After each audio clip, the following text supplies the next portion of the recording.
Hello everyone, welcome to my channel. Please subscribe and keep watching more details. The Curse of Oak Island Season 6 Final Recap. Team makes huge discovery and decides fate of next year's dig. The Curse of Oak Island Season 6 has finally come to an end. The finale, Lost in Founding, saw the team make an incredible new discovery, and it was decision time on whether to continue the hunt. The episode opens with Rick and Marty Lagina, along with Dave Blankenship, gathering at Dan Blankenship's home. There they tell the patriarch of the dig that dendrochronology testing has revealed the stunning news that the Smiths Cove Slickway dates to 1769, 25 years prior to the money pit being discovered. Dan is impressed and pleased by the news. In the early 1970s, he excavated Smiths Cove before a funding shortage cut short the endeavor.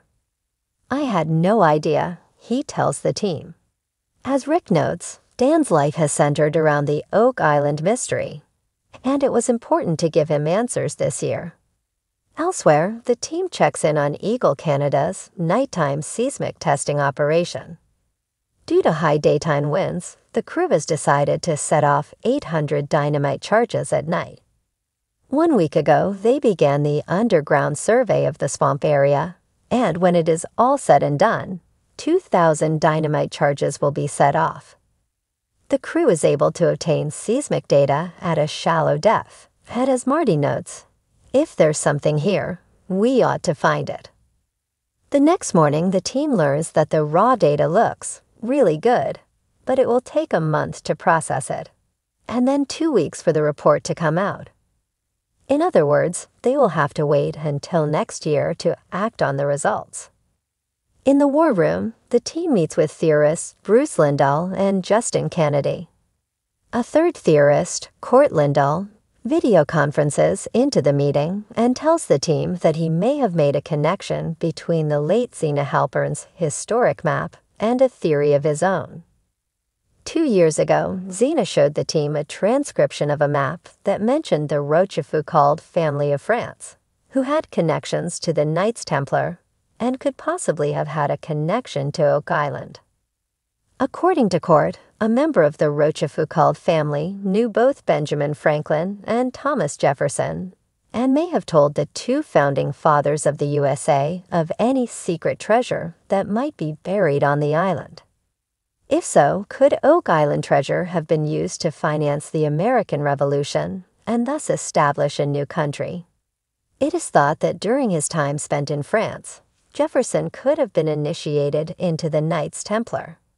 Court mentions that George Washington was a Freemason and speculates that Nova Scotia could have been intended to be the 13th colony.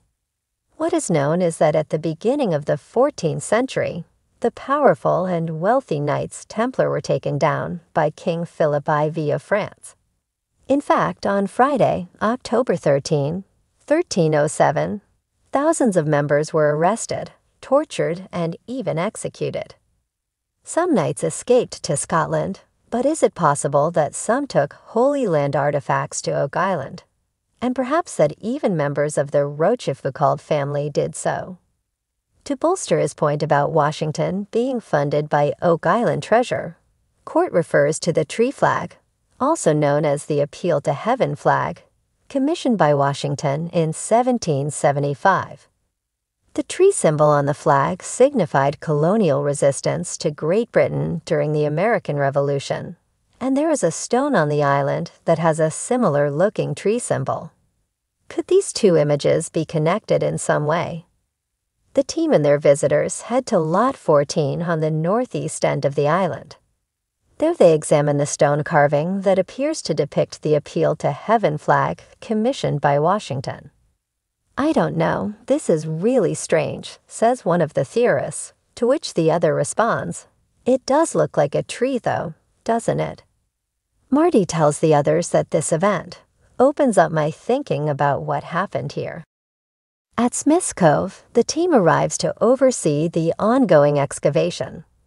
There is just a week left before winter shuts down the operation and their permit runs out.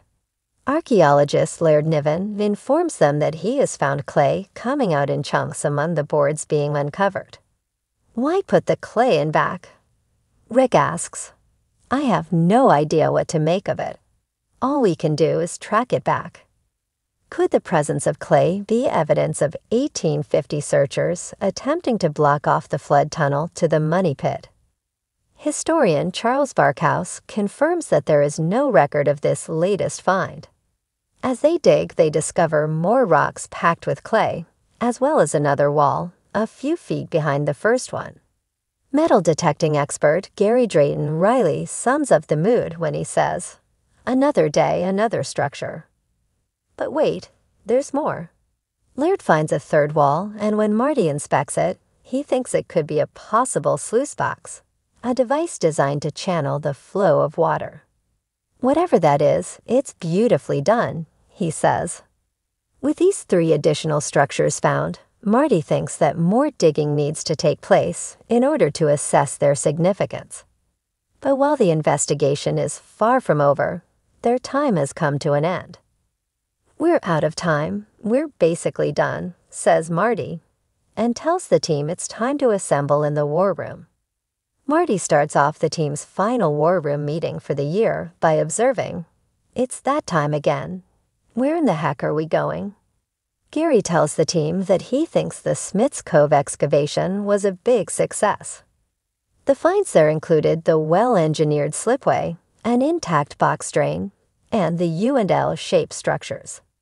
Marty says that before finding the slipway wood sample dating to 1769, he thought, nothing happened here but collective madness. The team agrees that depositors and not retrievers were behind their amazing finds. Historian Charles Barkhouse would bet his life that there is something significant there. Jack Begley concurs, saying he would bet his house and car. Dan says that they can't ignore the evidence found to date on the island, including bones, parchment, and bookbinding. The team is in consensus that there is something worth looking for on Oak Island. This year, the team revealed more pieces to the 223-year-old treasure puzzle than anyone before them. Have they discovered something that could impact the fate of the entire world? According to Marty, there are significant questions that remain to be answered, answers that could rewrite history. He believes that they have proven that something substantial happened here prior to the discovery of the money pit, and he can't state how significant that is. There's a lot to look forward to, says Rick. He says they have experienced a long year of discovery, and he is looking forward to the upcoming year. With that proclamation, the team piles their hands on top one another in the middle of the table, and Rick concludes, "One in all in, once and forever in. Let's go."